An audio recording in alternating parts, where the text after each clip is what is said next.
Selamat siang, assalamualaikum warahmatullahi wabarakatuh. Jumpa lagi bersama JJ Channel. Di siang hari ini kedatangan lagi Supra Helm In. Ini Supra Helm In yang katanya ini sudah di polter, ganti piston, tapi motornya kadang masih nyendal ataupun berbet, terutama terasa pada kondisi motor dingin. Nah, di sini kecurigaan saya ini mengarah yang pertama pada lebar pulsa injektor. Bentar. Ini datangnya dari mana ini? Dari mana, Pak? Dari Gondang Wetan. Baru saja di kolter dapat berapa minggu ini, Pak? Dapat 1 minggu. Bentar, tak keluarkan dulu. Oke, di sini sudah jelas. Nah, di sini pada saat motor menyala, bentar, data O2 sensor ini dia tidak bekerja pada semestinya. Oke, bentar kita masuk. Saya ulangi lagi di sini kondisi matinya. Ini masuk ke Supra AFS. Ini kita lihat datanya dulu. Masuk ke menu data sistem FI. Ini suhunya memang sudah sangat panas. Ini motornya sudah dari jauh, tapi motornya kadang terasanya agak nyendat. Terus di sini yang kita koreksi pasti yang pertama yaitu pada bukaan lebar injektor yang harusnya yaitu di 2, sekian. Dan nilai pada O2 sensor ini harus berubah ataupun turun di 0,6, di 0,8 dan naik turun begitu seterusnya. Tapi di sini yang kita analisa tadi yaitu nilai O2 sensor dia berpatokan pada nilai 3, sekian volt. Artinya dia nggak mau turun. Ini bisa diindikasikan bahwa mungkin dari O2 nya dia error, atau O2 nya dia juga rusak juga bisa, atau bisa dari kemungkinan juga dari debit injektor dia yang lebarnya di 3, yang biasanya dia berpatokan pada 2, sekian milisecond. Oke, coba kita nyalakan ini motor. Ini harusnya suhunya sudah ideal, terutama di 100 derajat. Ini harus dia turun di 2, sekian, tapi lebar injektor dia masih di 3, sekian. Terus dari segi di sini gak ada masalah, TPS juga normal.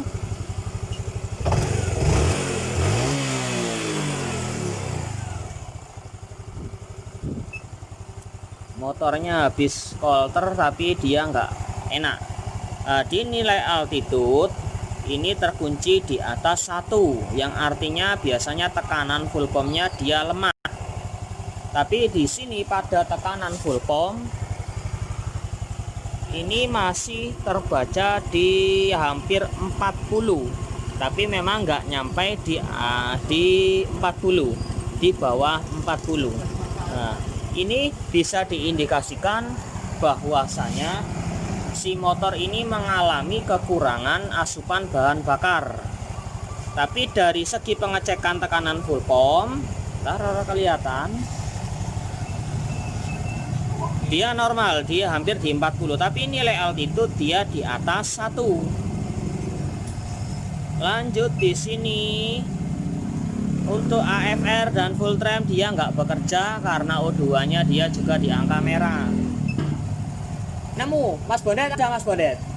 Alkausar ada? Ada. Berapaan? Oke. Terus di sini lanjut kita koreksi, kita bongkar. Ini kita ultrasonik dulu pada bagian injektornya. Kalau di ultrasonik dia sembuh, berarti kita nggak ganti injektor. Tapi kalau di ultrasonik dia nilainya di atas 3, Mas ya, berarti kita ganti injektor. Oke, tak proses bongkar dulu untuk bagian decknya di sini. Nanti kita koreksi bareng-bareng lagi.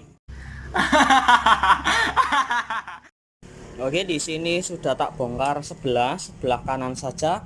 karena kita fokusnya memang pada bagian terutama yang pertama injektor, dan yang kedua di sini kita melihat pada bagian sensor U2 apakah tersambung ataukah sensornya kotor ataukah ada kabelnya yang keropos. Entah, hah? Cari apa? Cari apa Mas Bro? Cari injektornya Mio J. Oke, ada di sini. Cari ini aja. Bentar, videonya tak potong dulu karena ada yang cari part. Hah? Oh, mau disuting. Ini dapat trouble. Kenapa ini motornya masih? Brebet. Jadi mau diganti dan kita ambilkan partnya. Ada di sini, ada yang MST. Kalau MST ininya aja, nggak dapat cangkongnya, cuma ininya aja. Hah? Yang full set. Oh, carinya yang full set. Oke, tak ambilkan dulu Mas Bro. Oke, tadi ke cut. Ini kita lanjut lagi, kita proses pengecekan pada O2. Ini mungkin tak buka dulu.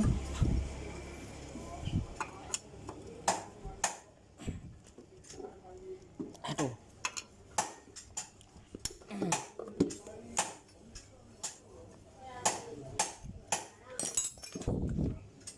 Tak buka dulu.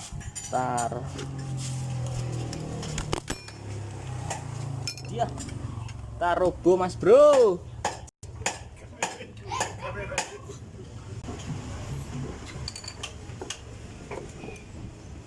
Kameraku sampai cepat.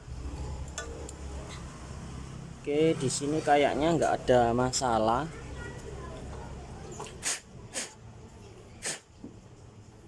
Ini yakin saya nggak ada masalah. Ini mungkin dari konektornya apa bisa.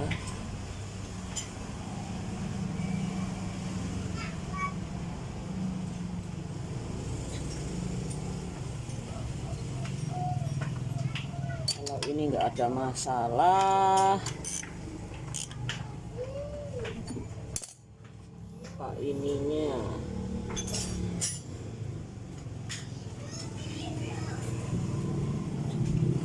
Ini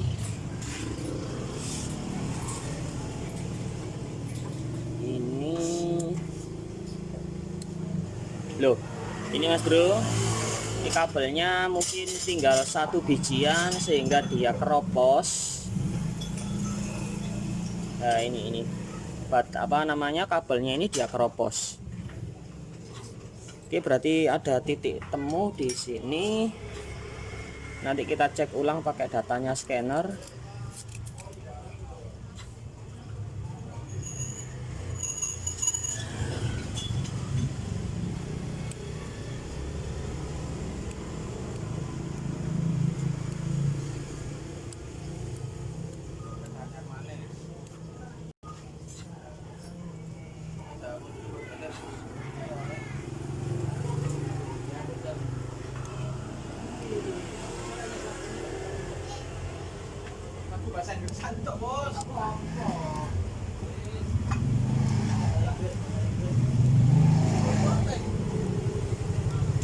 Ini kita tak sambung dulu ini Mas Bro. Ini mudah-mudahan dari ininya O2 nya dia nggak fungsi dan gagal mengirimkan perintah yang dikirimkan O2. Ini kondisinya ini memang kekurangan ataukah dari kondisi campuran bahan bakarnya dia miskin sehingga dia terbacanya dia ngawur dari sensor O2. Oke, di sini setelah selesai proses penyambungan, ini tak lepas tadi spun yang di dalam. Jadi kelihatannya rapi karena mepet banget tadi waktu disolder dia takutnya copot lagi. Jadi ini tak rusak, tak lepas sekunnya, ini tak sambung. Kita lihat datanya ini, nantinya ketemunya voltnya gerak apa enggak, data sensor O2.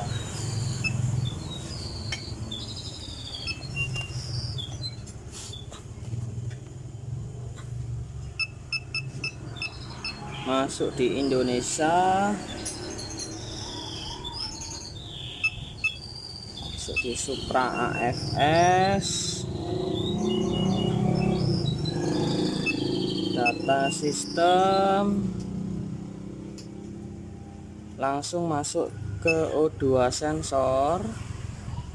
Nah, bentar, ini tak nyalakan dulu motornya, apakah dia gerak.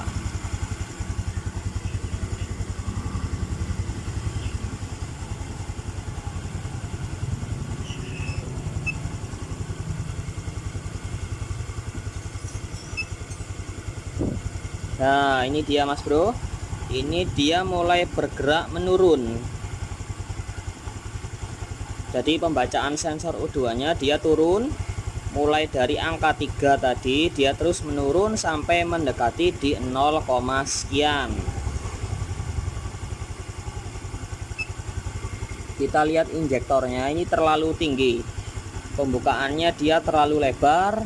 Ini nanti kita bantu dengan proses ultrasonik kalau perlu, tapi memang diperlukan.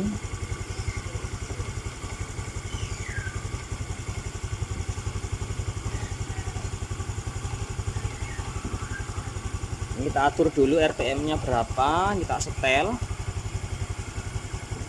Nanti kalau memang nggak ketemu hasilnya, berarti nanti kita bongkar, kita ultrasonik.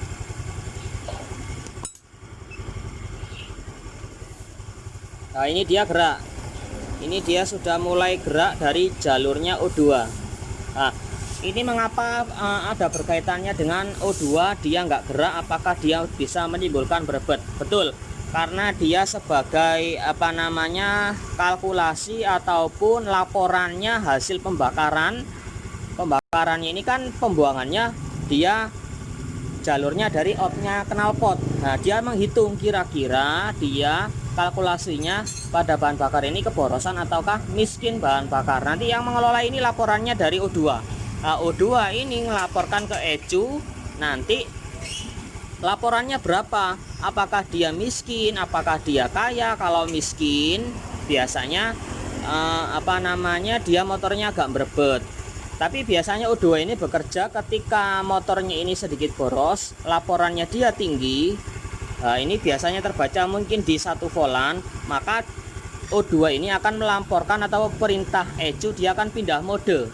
Dari mode 1 dia akan berpindah ke mode 2 dan berpindah ke bagian mode 3. Artinya dia apabila laporannya terlalu kaya bahan bakar, maka O2 di sini akan mengurangi debit BBM yang diperintahkan oleh ECU, seperti halnya pada kasus motor bit ECU ataupun bit ESP.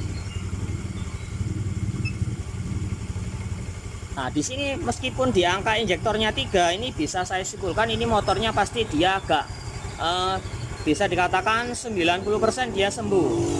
Tapi lebih alangkah baiknya ini kita cuci injektornya. Kalau memang tetap di angka 3, ini kita koordinasi sama orangnya mau ganti injektor atau tidak.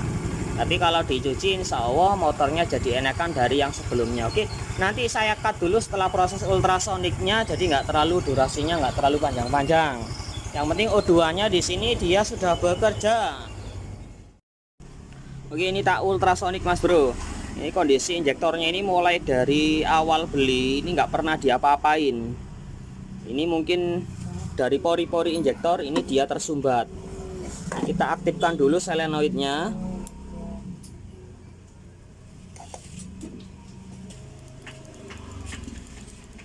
Oke, setelah aktif baru ultrasoniknya ini dinyalakan.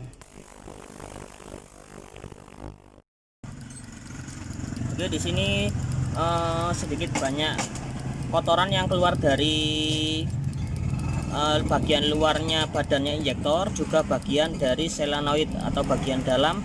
Ini kotorannya dia keluar seperti halnya debu. Oke, ini kita matikan. Ultrasonik juga off. Oke, di sini kita lanjut lagi. Ini mentoknya bentar ini hampir menyentuh di angka 2. Ini ada perubahan. Ini di angka sedikit memang. Setelah melakukan proses ultrasonik dia menyentuh lah. Ini ada timbul 2-nya, tapi tunggu nanti suhunya ini benar-benar ideal. Tadi suhunya di 120 derajat, motornya sangat panas. Ini tetap di angka 3 ataupun 4. Nah, ini hampir ada nilainya 2 tadi. Karena ini sambil tak setel Mas Bro, di suhu yang ideal di 1300-an.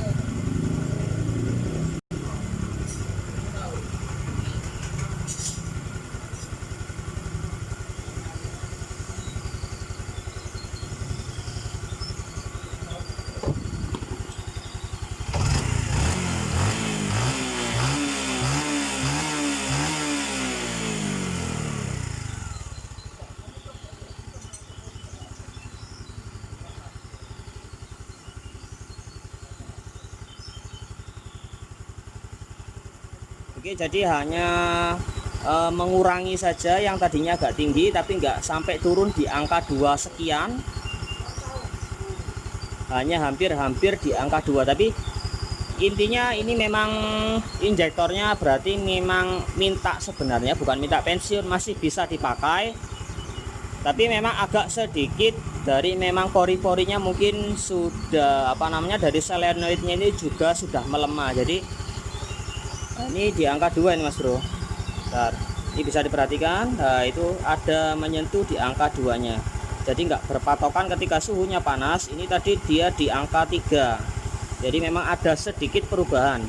Bukan menyelesaikan masalah, tapi memperbaiki dari yang tadi rusak menjadi sedikit lebih baik dari yang tadi, tanpa proses penggantian part. Kalau diganti partnya ya mungkin lebih jos. Tapi kalau tanpa diganti hanya mengurangi dari penggantian part yang melebar. Nah, ini ya, buktinya ketika suhu ideal dia menyentuh di angka di 2,9. Jadi nggak kayak tadi setelah dibersihkan pakai ultrasonic ada perubahan dari yang tadi. Apa itu?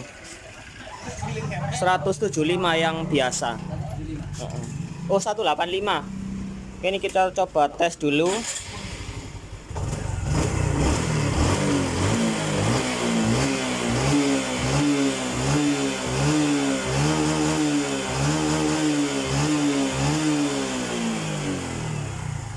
Jadi hanya karena hal sepele tadi, dari injektornya mungkin dia agak mampet, terus dari kabel sensor O2 nya dia yang bermasalah, mungkin dia keropos, jadi O2 nya dia nggak kerja. Kalau O2 nggak kerja, otomatis laporan dari O2 nya ini kadang bingung. Nah, motornya ini boros atau irit ini dia nggak tahu. Jadi intinya motornya galau. Nah, ini tadinya katanya motornya kadang nyendat-nyendat, tapi hanya kekurangan dari bagian kampas kopling, kurang responsif. Oke, hanya tutorial sederhana saja tentang perbaikan Supra Helm In dari Gondang Wetan. Ini punyanya Bapak E. Oke, dari Gondang Wetan, selamat jalan Supra Helm In. Kalau itu Mas Basir, kalau biasanya kalau main film dari Misteri Gunung Merapi.